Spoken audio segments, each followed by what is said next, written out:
All right. Hey, bud. Here at the Aava Hotel, and we're gonna head off to the mountain to hook up with legendary downhill racer Mick Hannah to do an inside the tape course analysis of the Canadian Open Downhill. Let's go check it out. Let's go. Going left. God damn it. You know what? I bought some shoes from my drug dealer. I don't know what they're laced with, but I've been tripping all day. All right, so you're out of the start and you've got a few corners and some moderately techie stuff, but then you get into some real chunky stuff here. And a lot of riders seem to be hitting the middle line, even though there's a big hole here. What line are you hitting here, Troy? First run, so I'm not too sure yet. Probably main line. It seems to be faster. It's a lot rougher, but it's definitely faster, so just got to hold on and get it done. He's got second place here a couple times. You know, what's he gonna do to have to get the win on one of these things? Don't know. Someone's got to get second, eh? Yeah. Somebody's gonna get second. Go faster. Going down the middle line. So rough in here, eh, Mac? Yeah, and that's over the years this section's developed quite a lot. Originally there was kind of some line choice here, but you saw that line that guy's taken.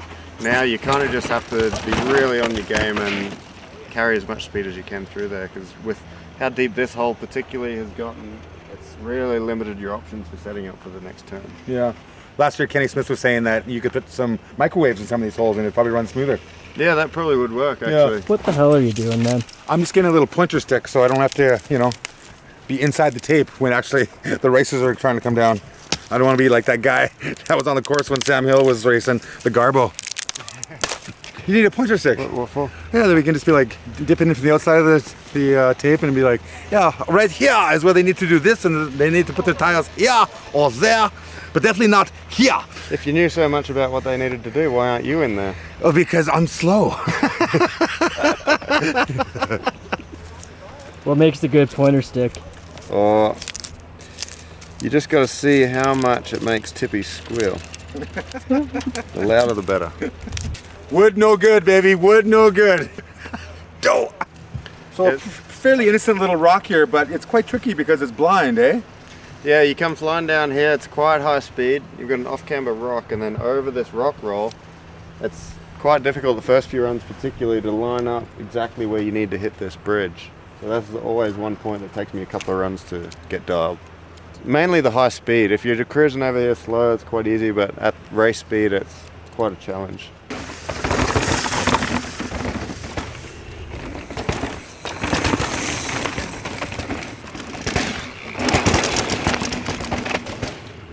You can really hear the rims and tires are smashing the ground here.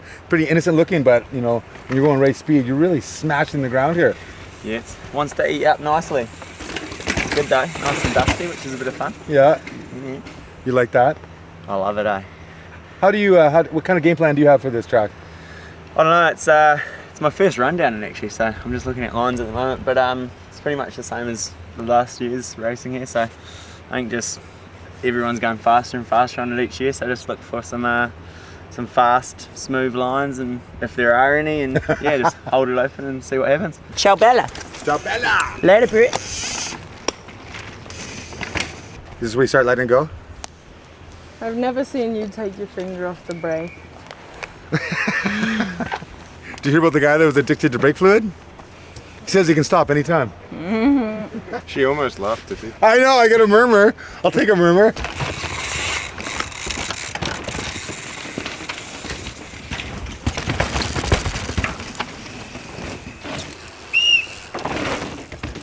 All right, that was nice and smooth. Made it into the tranny, nice and quick. You don't want to be fighting to clear this gap, because as soon as you land, it lands into a whoop section, and then you've got to control your speed as you drop off Hecklers Rock. So Mick, we're right before Hecklers Rock here. This is the gap jump, and you're saying it's better to land a little bit more to the right, eh?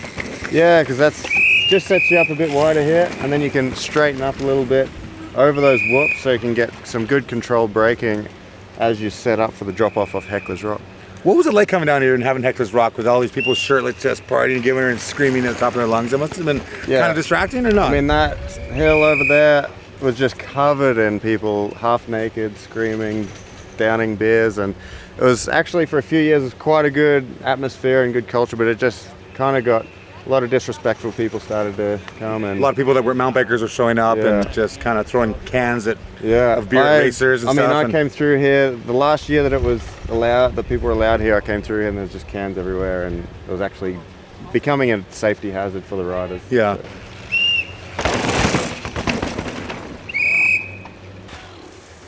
What just happened to you, man? Well, I went like inside off the rock and it was just so soft and just went and full on face planted into like these rocks here. Sore as hell. My head's banging right now. All right, so we're here in Hecklers Rock, and you can see people taking various different lines. Kind of a smoother line to the outside, a little bit wider, or you can cut it off to the inside. It gets quite steep.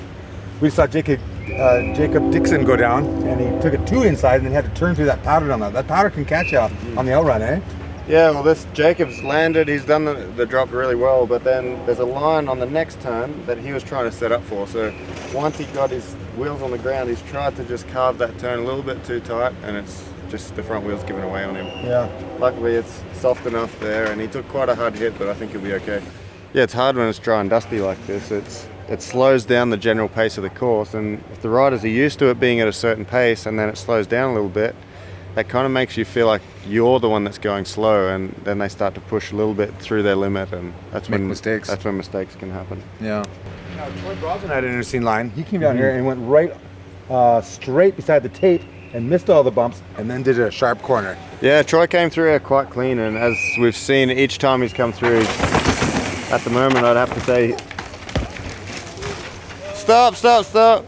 All right, that was an example of what can happen on the outside line with those big rocks there. Yeah, that hole on the right there, that's a little bit deeper. It's always been a bit of an issue, but this year it's quite a bit deeper. And that, you just saw one guy come out of it after making a mistake and having not such a good line. And then another guy that wasn't so lucky. That was a full gymnastics routine. Yeah, that was a very dramatic looking crash. That was like Olympic gymnastics. He landed smooth though. He did a complete flip, so. Look at him, he's loving it. Yeah. Come back to see, make sure he can do it again.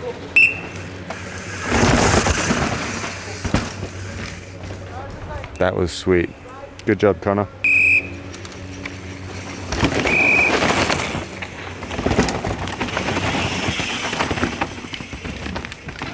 So here you can see, dropping off the rock there, there's a wide range of lines possible, but then as you come down into here, you've got the outside setup line where that's causing a lot of people trouble because of that hole that's developed. And then you've got the line down the middle that's kind of the traditional main line, which is quite good actually. The outside line on that next turn, there's a lot of support in it.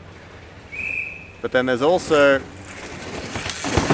this inside line here that you're seeing develop a little bit. There's a couple of riders coming through there and dropping into the inside, and although it doesn't look as much speed, it cuts down a lot of the distance that you have to cover in here, which reduces your time.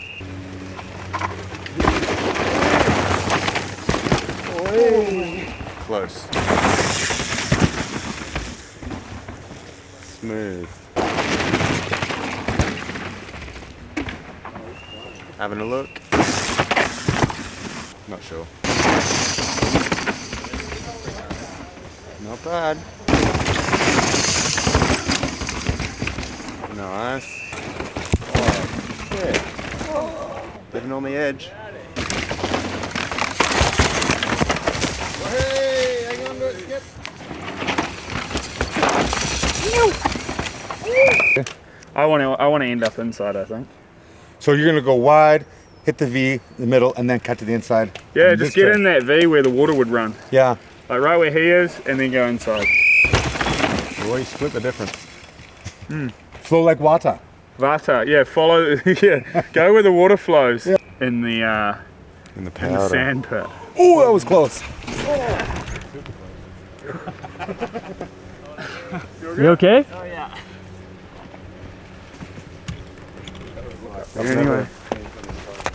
Got a steep section after Hecklers Rock, and you're coming down into this iconic step down, and all the dirt's been scraped away. It's like right down to the rock here, which is, you know, slippery when there's dusty on there. Not as slippery when it's wet though, mind you, eh? No, and when it's wet, it's super gnarly, and it's just really important to stick that landing. Yeah, you gotta stick the landing. Stick this It's section. not a landing. We messed it up. I know we messed it up. The thing with that, once you're up to race speed, is making the landing's not a problem, but a few guys have sent it way too far and gone over the bars, and it's actually been quite a gnarly section in past years. And if you're going that far, you're going really fast. Yeah, Yeah. really fast, really high. You wouldn't even imagine that was good for your health. No, not even imagine, not even an inkling. On waiting, Good and line. just about making the landing. Yeah.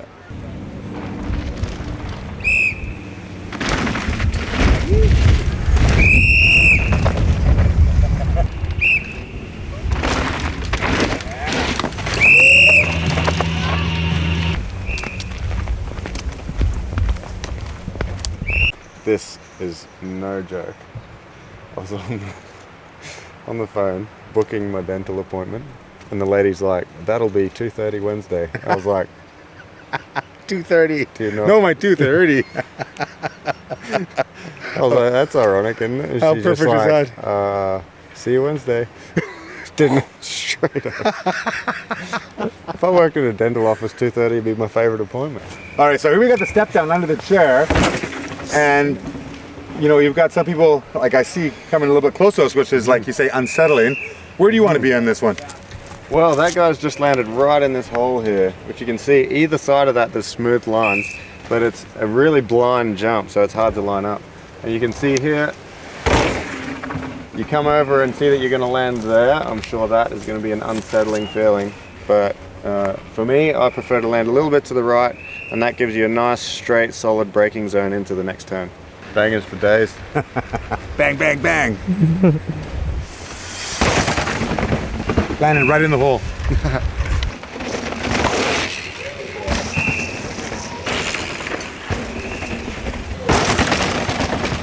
Higher in the hole. Snowing. Yeah, holy, okay, we've got some evidence here. There's been a tree cut here on the inside of this section going into the shark teeth. And although it doesn't really line up with the corner, it would make it nicer down below, eh? Yeah, it definitely helped the exit speed down here. That's quite cut out over the years, and when you're dropping in a little on the inside, it's a little bit square, so to be able to set up and carry speed through that next turn would be really cool. I wonder how it actually, you know, figures out actually in your run though, but you're not going in this section that fast anyhow. Yeah, well, this coming out of that corner, you used to be able to come into here quite fast, and now this year it's quite slippery. But that rut there's like gotten so much deeper that maybe you would be able to pop out of the turn and jump across to set up for this line. Not sure. Smoother on the outside. Not sure if it's going to be able to do it without slowing down too much on the entry though. Yeah. Really difficult to know if this line's going to work without giving it a go myself. Anthony! The tree's been just recently cut, so it's a new line. Oh, I see. And look how smooth it is down there, but you'd lose speed to get into it, so we don't know if it would work or not. And it's a bit slippery to get into it. Exactly. Well, we are new liner.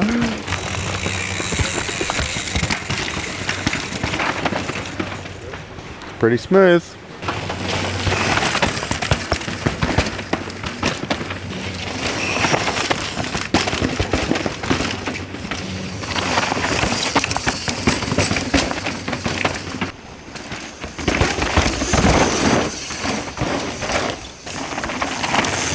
Now this section used to have a lot of different lines, but now it looks like there's mostly 2 lines being used.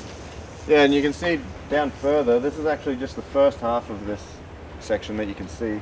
And the entry here, there's 2 options, and one is to come out wide, that's the safer option. The other one at race pace is quite tough because you kind of drift through the inside there, but if you can drop off a bit more inside, it just makes it a much smoother path to go around into this first half of the section in the woods. And as we're about to see as we head down the track further, there's after the trail heads out of this line of sight, it opens up into a couple of different options.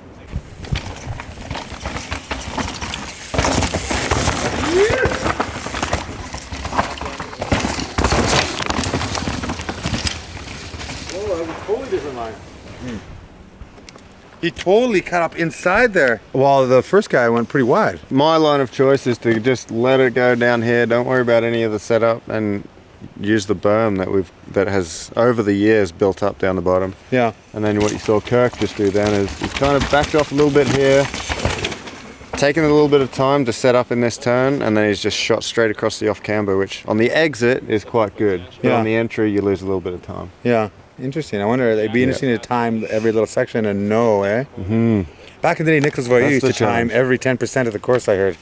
Yeah, he had a lot of stuff up there timing for him, and just always knew what time he was going to do. So yeah, that's definitely a bonus. But these days, that would be helpful for sure. But we have guys all up on the course looking and timing and checking. So most sections we know which is the fastest.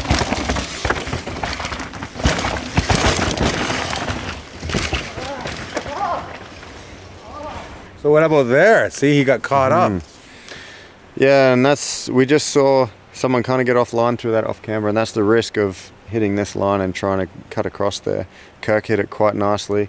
But the other question is, this hole is quite soft in here, and there's a good chance that over the next few practice sessions, the next few days, that this is going to get a little bit too soft and won't be rideable.